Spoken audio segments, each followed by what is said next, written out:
So we're gonna put the speed bleeder in there for fun. How much fun is it? It's a lot of fun. All right, I like fun.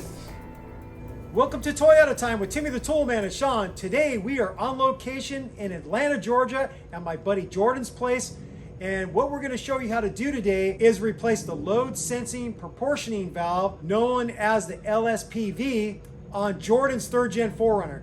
Jordan has a base model 3rd gen with the 2.7 liter 3RZ engine and a manual transmission, and they have a load sensing proportioning valve. Also, if you have a 1st gen Tacoma, you'll also have a load sensing proportioning valve. And what this valve does is it adjusts the amount of fluid pressure to the rear brakes based on how much the rear is loaded down. When the back of the cargo area on a 3rd gen or the back of the pickup bed on a 1st gen Tacoma is unladen, it doesn't have anything in it, it's going to deliver less brake fluid pressure to the rear brakes. Because if you can imagine, if you have really strong brake pressure to the rear of a vehicle that's really light, the wheels can break traction way easier than if you had less pressure going to them. So when the truck is not loaded down, it delivers less pressure as it senses that the rear end is loaded down with the way the mechanism works. Then it's going to deliver more brake pressure to those rear wheel cylinders to give you stronger braking power in the rear. Now, why would you want to replace this? Well, one reason I could easily see is for you poor guys in the Rust Belt. I could see that thing getting rusted all to pieces from the salting of the roads, and maybe it develops some issues working, maybe it develops a leak and you have to replace it for that reason.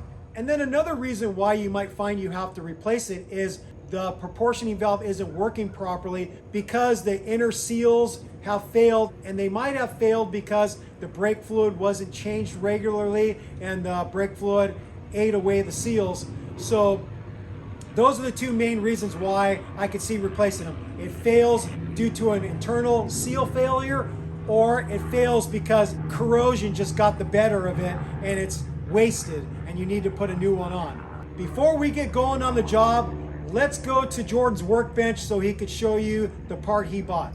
So when I did some research on the actual replacement part number on the LSPV for my vehicle, there was no way to have it shipped from Japan. So the only option was to order directly from a dealer, and it was about $400, which was more than I wanted to spend. I did some more research and I realized that some Land Cruiser applications have the exact same LSPV. And I was able to find a company in England that sells these. I think some newer Prados and things still come in certain parts of the world without ABS, and so they use these LSPVs. So it's not an ASIN part, it's a YSK part. And everything I've read about YSK, they're a Taiwanese oil pump company and they do fine work. So this looks like a very high quality part and it matches up perfectly.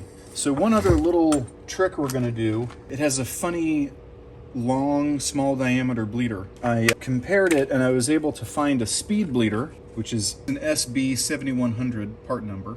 So I found a speed bleeder that matches up just perfect. So we're gonna put the speed bleeder in there for fun. How much fun is it? It's a lot of fun. All right, I like fun. It looks like it came with some type of thread sealant on it already. It does. That way when you crack it and you put pressure on it, the brake fluid doesn't leak around the threads as easily. Okay, so this is basically an 8mm. So I'm gonna go ahead and run it down in. Okay, feels like it's seated. Now let's go take the old part off and we'll replace it with this one. To have an easier time accessing the LSPV, we're gonna drop the spare tire out from underneath the rig to increase the room we have to work. Jordan popped up the rear hatch and you grab your winch tool and you capture the winch and the tire goes down. You can see where the tool is engaging with the winch and lowering it to the ground. And then once you get it low enough, you can feed out the metal cup that grabs the spare tire and lifts it, just like that. And I like to just send it back up so it's out of the way. A little tension on it will help too. Keep it wound a little tighter, but that's at least what I do. Put a little tension on that bad boy. Here's the load sensing proportioning valve attached to a bracket on the inside of the driver's side frame rail. A shorter name for it is LSPV. And so it comes off the bracket, goes to this mechanism to a spring that hooks up to the panhard bar or lateral control arm. The LSPV has 3 brake lines connected to it. There's one near the top facing the front of the vehicle. There's one more to the rear pointing upward. And then there's another one right here. And we have to break free all of those. It's going to be a 10mm flare nut, and we're going to use a flare nut wrench to break all those free. And as soon as we break them free, we're going to cap off the lines with a rubber cap. I like using a 7/32 vacuum cap. That fits nicely over the flared end of the tubing, and it stops the flow of brake fluid. So you lose the minimal amount of brake fluid, so the bleeding procedure just goes that much quicker. So he broke the line free. He's switching to a ratcheting flare nut wrench. You could also just switch to a open end 10mm, and then you can expedite the complete removal of the fitting from the LSPV valve. LSPV valve is like ATM machine. Yeah, exactly. The LSP valve. Actually, in the manual, it's the LSP and BV. Yeah. What's the B? Brake. Oh, brake. Load sensing, proportioning, and brake valve. Oh, I see. Very technical. I see, said the blind man. Oh, you got brake fluid dripping out at you. Come on, baby. Okay. Lug that sucker off. I've got these little guys. Which one? Just hoses with zip ties on them. All right, that's one. Okay, he's got that line blocked off with a little piece of tubing, and he's gonna break free the other ones. What's kind of cool about this ratchet, it has one finger that kind of moves up on the return stroke. Pretty clever design.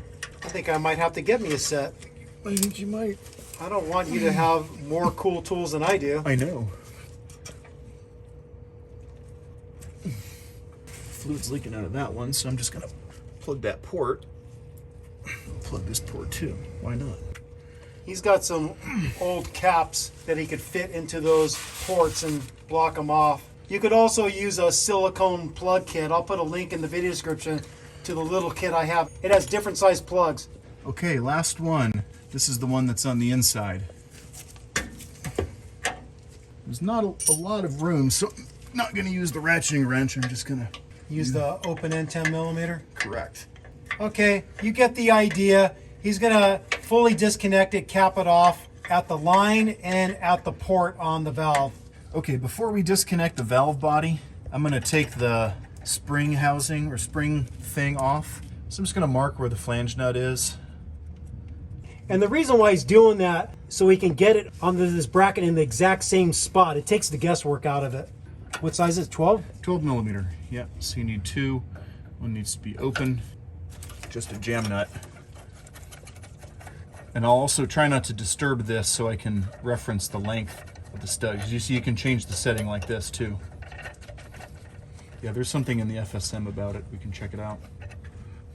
Okay, that's disconnected. So now it's just 2 bolts here. Are they nuts? It's nuts, but the bolts go through. Okay. So let's see what happens if I, oh yeah, I actually do need to hold it from the back apparently.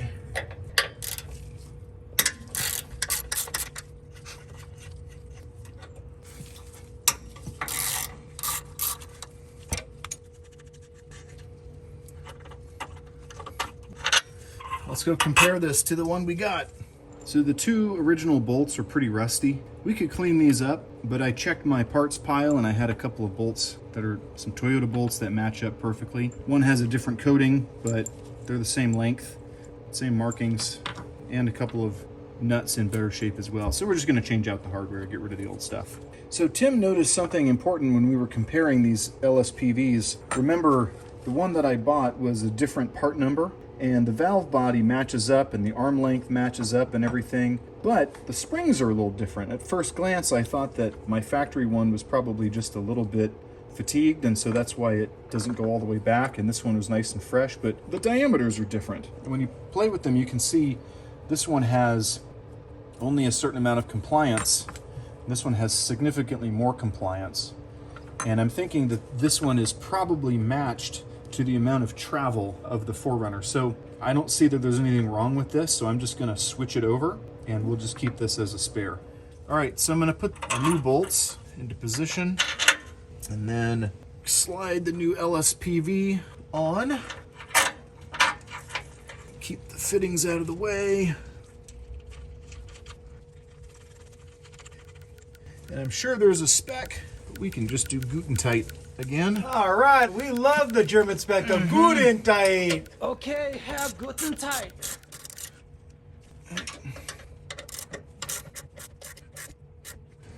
Okay, and we might as well go ahead and put this guy back in place where we had it. And just to reiterate what Jordan mentioned is that you want to basically loosen this back nut and not back this one off, because this sets the length of the whole spring mechanism.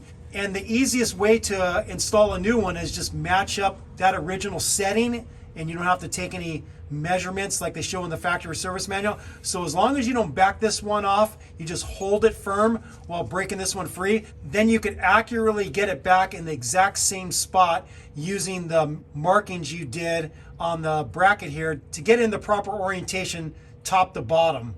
Now I'll also mention that I never really reset this distance after the Eimkeith modification, so it's probably not optimized, but it works fine, so I don't really know what adjustments need to be made particularly.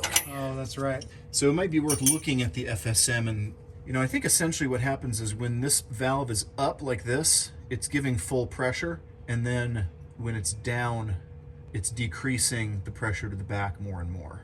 In regards to the factory service manual that Jordan mentioned, here's the pages that I have from my 2000 4runner factory service manual. It has a schematic of all the hardware and those nuts that Jordan tightened to secure the LSPV to the frame. The spec is 9 foot-pounds, and then the nut that attaches the spring mechanism to the bracket on the panhard bar, that's also 9 foot-pounds. And then if we turn the page, it discusses the removal steps, which is basically what we showed. You disconnect the brake lines, you remove the spring mechanism from the bracket on the panhard bar, and this is where it gets interesting. For the proper setting of the LSPV, once it's on the vehicle, you take this measurement and it's labeled as A. And that measurement in a truck that's not loaded down, unladen, it's supposed to be 222.5 millimeters or 8.760 inches. That's about the best we can do for you in regards to how to properly set this thing up. The thing that Jordan was mentioning about the Eimkeith bracket, that's called the Panhard Correction Kit. And if you don't know what that is, you can click on the link above and you can see that video and understand what that Panhard Correction Kit does for people. So basically, it's going to put the panhard bar in a different position than it was originally, and that very well might change the orientation and length of the spring mechanism on the load sensing proportioning valve. So you might have to make some type of adjustment in order to get this value at the suggested length that the factory service manual suggests when the truck isn't loaded down with gear. So I wanted to show you these pages so you can better understand how to properly adjust it, especially if you have made an alteration to the truck because you've lifted it and because you have added a modification like the Eimkeith Panhard Correction Kit that's going to change the orientation of the panhard bar in relation to the bracket that it connects to on the rear axle. So with that said, let's get back to the video. So now Jordan is going to reconnect the 3 brake lines. What you want to make sure that you do is you get the threads started really well before you get onto the fitting with a wrench, because if you cross thread it, then you're going to be really unhappy with yourself because you're going to ruin the fitting on the line, you're going to ruin the new valve, and you're going to be starting all over. So make sure you get those fittings started in the threads really good before you get onto it with a wrench. Jordan got the thread started on one of the lines, and then now he's tightening it up with a open end 10 millimeter, but he'll finish off the tightening with the flare nut wrench. All So right. we're noticing that the line that we just connected is now delivering fluid Yep. via the force of gravity. Okay, so And let's go. So yeah, so he's gonna get these connected as quick as possible so we lose the least amount of brake fluid. So that's something good to know. Honestly, I would get the other one started before you get that one. Yeah, I'm just trying to get the threads to start. Thread's not starting. While Jordan's getting the second line started, we plugged off the third port so we'd lose less brake fluid. You can just grab the caps that come with the valve, cap it off. Okay, he's got that one snugged up, and he'll do the final tightening with the flare nut wrench. And now we just got to get the third line connected.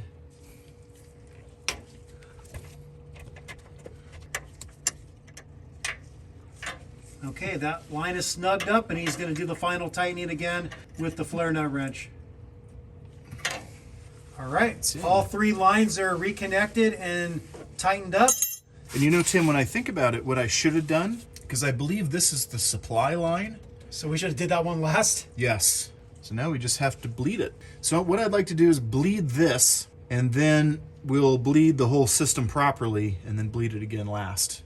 So now we're going to bleed the LSPV, and because Jordan has a speed bleeder, the process is going to be a little different, but I'll explain the process. If you had a normal bleed nipple here, you get someone in the driver's seat pressing the brake pedal over and over again. They hold it firm, and then you open up the valve, you let air and fluid come out, and then you close it off. They let the person know in the driver's seat that they can let off the brake and to pump the pedal again and hold it. And then you just keep on doing that until you see no more air coming out, and then you're done.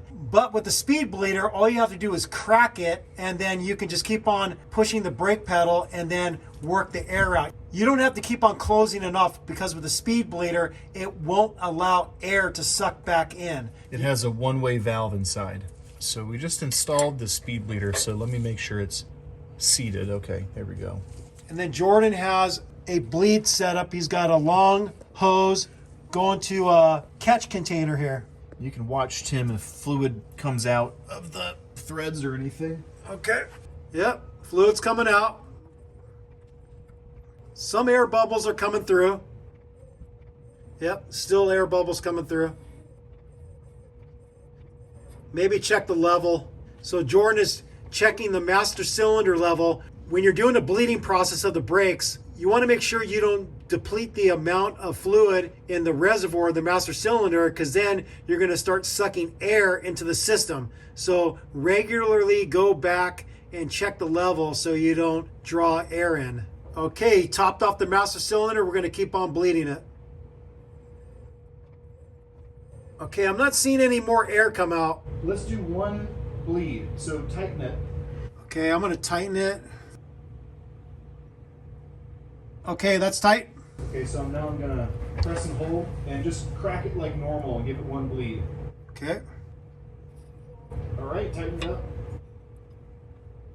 Okay, tight. All right, now it's time to bleed the brakes. We do have a video in existence for that, but I will still go over the process. You want to start at the wheel furthest from the brake master cylinder, so that would be the right rear. You bleed that one first, and then you switch to the left rear tire, then you go to the right front, left front, and then because Jordan has a base model with the load sensing proportioning valve, then you'd finish the bleeding process with that valve. You need someone to help you unless you have something like speed bleeders, or you have a system where you can apply pressure to the master cylinder and you don't have to be in two places at one time.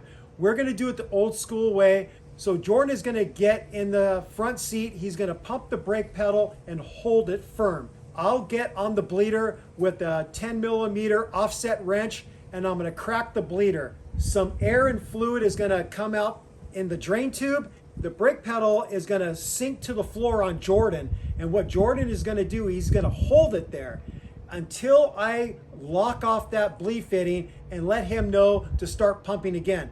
Because if Jordan lifts up the brake pedal while I have that valve open, then it could suck air back in the system, which is going to defeat the whole purpose of what we're doing. We're just going to keep on doing that at each wheel until we no longer see air coming out, and then we can move on to the next one. And it could be a real tedious process, but I would say bleed more than you think you need to, because just think of an air bubble like somewhere in the middle between the front and the rear, and it takes the movement of quite a bit of fluid to get to that air bubble. The biggest thing I've seen problems with is someone says, hey, I replaced calipers, I replaced wheel cylinders, and my brakes are still spongy. And the correct answer is, well, you just didn't bleed enough. You still have air in the lines, and that's why your brake pedal feels spongy. So just keep on bleeding it until you think you've got it good. And again, I want to reiterate, you have to continue to go back to the master cylinder and topping off the fluid, because if you let the fluid go so low to where air can suck in, now again, you're defeating the purpose. And now you not only have to re-bleed all 4 wheel cylinders, you have to re-bleed the master cylinder because you let air get in there. So don't do that. So regularly go back after bleeding one of the wheels, top it off, and then move on to the next one. And don't let that reservoir go dry on you. All right, we're gonna get going. Okay, I'm underneath the rig at the right rear tire. We have a drain tube hooked up to the bleed nipple on the wheel cylinder, and then that directs the fluid into a catch container here. It's going into an old rubbing alcohol container. So I'm going to tell Jordan, pump up the brakes and hold. And it helps for them to yell out holding, so I know it's time to crack open the bleeder. And I'm going to try to do this without being too shaky with the camera. So Jordan is holding the brake pedal firm. I'm going to crack it open, and fluid is coming out, and some air came out, and then I'm going to close it off, and then I tell him to pump it up again. Yep, pump it up, and then more air comes out, fluid, I close it off, and then I tell him to pump it up again. And we're just going to keep on doing that until we see no more air coming into the tube. So I recommend you get some type of clear tubing so you can see the bubbles in the tube. If you get a black tube, then you're not going to be able to see the air bubbles. So he's holding again. I'm going to open it up. More air and fluid comes out. I close it off, and then he's going to do it again. And we're going to keep on doing this on this wheel cylinder till no more air comes out. We're going to switch to the driver's side wheel cylinder. Then we're going to go up to the passenger front brake caliper, and then we're going to go to the driver's side brake caliper, and then finish with the load sensing proportioning valve and be done with the bleeding. All right, we are all done with this job of showing you how to replace the load sensing proportioning valve on your rig.